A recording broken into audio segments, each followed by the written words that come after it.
Hello అండి, నేను మీ show from పక్కా మా సినిమాస్. అండ్ ఈరోజు మన రివ్యూ వచ్చేసి మన నితిన్ గారు నటించిన తమ్ముడు మూవీ గురించి. అండ్ మూవీ స్టోరీ ట్రైలర్లో మీరు చూసిందేనండి, అక్క తమ్ముడు. ఆ అక్క కోసం తమ్ముడు ఏం చేశాడు అండ్ ఇంకో వేరే పాయింట్ కూడా ఉంది, అది మీకు సినిమాలో చూస్తే అర్థమైపోద్ది అనమాట. అండ్ సింపుల్గా మూవీ ఎలా ఉందంటే ఒకసారి అయితే ఖచ్చితంగా చూసేయచ్చండి, for second half and first హాఫ్లో కొన్ని సీన్స్ కోసం అయితే. కానీ తక్కువ ఎక్స్పెక్టేషన్స్ పెట్టుకుని అయితే చూడండి, అది బెస్ట్ మనకి. అండ్ ఫ్యామిలీ వాచబుల్లా కాదా అంటే ఫ్యామిలీ వాచబుల్ అండి, కానీ కొంచెం వైలెన్స్ ఉంటుంది. అండ్ నా వరకు అయితే ఫస్ట్ హాఫ్ ఏదో అలా ఉన్నా కూడా సెకండ్ హాఫ్ అయితే నాకు బాగా నచ్చిందండి. అలా అని సూపర్ అని చెప్పలేం, కానీ బాగుంటుంది. ఏ డీసెంట్ మూవీ అలా అని అయితే అనిపిస్తుంది మనకి లాస్ట్కి అయితే. కానీ డైరెక్టర్ గారిని అయితే చాలా అప్రిషియేట్ చేయాలండి. ఎటువంటి అన్వాంటెడ్ సీన్స్ లేకుండా ఏం కావాలో అవే రాసుకున్నారు. అండ్ లైన్ బాగుంటుంది, సెటప్ బాగుంది. మూవీ స్టార్టింగ్ అయితే బాగుంటుందండి, తర్వాత ఏదో అలా వెళ్తాది అన్న ఫీలింగ్ అయితే వస్తుంది. కానీ తర్వాత కొన్ని సీన్స్ మళ్ళీ బాగుంటాయి. అండ్ ఇంటర్వ్యూలు అంతగా అనిపించదు మళ్ళీ. అండ్ సెకండ్ హాఫ్లో అయితే మూవీ మంచిగా పికప్ అవుద్ది, బాగుంటుంది. మంచి టెన్షన్ ఫీల్ వస్తుంది, ఎమోషన్ కూడా వర్కౌట్ అవుద్ది మనకి. అండ్ లాస్ట్ 15 మినిట్స్ అయితే చాలా బాగుంటుందండి. అండ్ మళ్ళీ క్లైమాక్స్లోనే ఏదో అలా తీసినట్టయితే ఉంటుంది మనకి. అండ్ సీన్స్ అయితే బాగున్నాయి, ఇంటెన్షన్ బాగుంది, అండ్ మ్యూజిక్ కూడా బాగుందండి. ఇవన్నీ బాగున్నాయి కానీ ఎక్కడా కుదరవండి. రాసుకున్నప్పుడు చాలా బాగుంటుందండి, మనకి తెలుస్తాయి సీన్స్, కానీ స్క్రీన్ పైన ఏవి కూడా అంత కిక్కు రావన్నమాట మనకి సినిమా చూస్తున్నప్పుడు.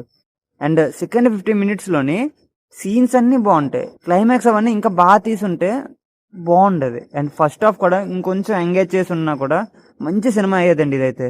అండ్ ఈ మూవీలో మనకి 5 మెయిన్ క్యారెక్టర్స్ అయితే ఉన్నాయండి. ఒకటి హీరో గారు, 2 లయ గారు, తర్వాత వర్ష గారు, సప్తమి గౌడ గారు. అండ్ ఇవి మెయిన్ క్యారెక్టర్స్ అనమాట. అండ్ వీళ్ళతో పాటు ఇంకో లేడీ క్యారెక్టర్ అయితే ఉంటుంది, బాగుంటుంది బస్ డ్రైవర్ కింద అయితే. అండ్ ఇవైతే మెయిన్ క్యారెక్టర్స్. అండ్ ఈ మెయిన్ క్యారెక్టర్స్ అన్ని ఏదో ఉన్నారు ఉన్నట్టు అనకుండా చాలా బాగా రాసుకున్నారండి క్యారెక్టర్స్ అయితే.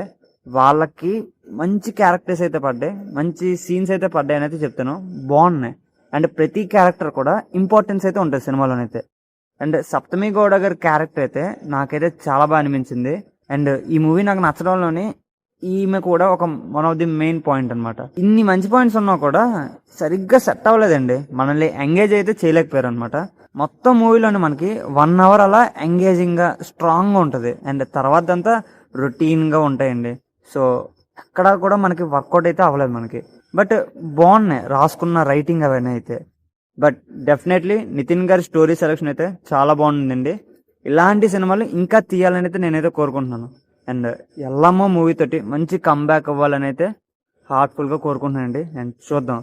అండ్ ఈ మూవీ అయితే నితిన్ గారి పాస్ట్ మూవీస్ కన్నా చాలా బెటర్ అండి, బెటర్ అంతే. అండ్ ఈ మూవీకి మేము ఇచ్చే స్టార్టింగ్ వచ్చేసి 2.5 స్టార్స్ అండి. ఒక టైం పాసిబుల్ మూవీ అండి, డెఫినెట్లీ జెన్యూన్ అటెంప్ట్ అయితే చేశారు వాళ్ళైతే. కావాలంటే అలా వెళ్ళి ఒక్కసారి ట్రై చేయండి, చాలా మంచి సీన్స్ అయితే ఉన్నాయి.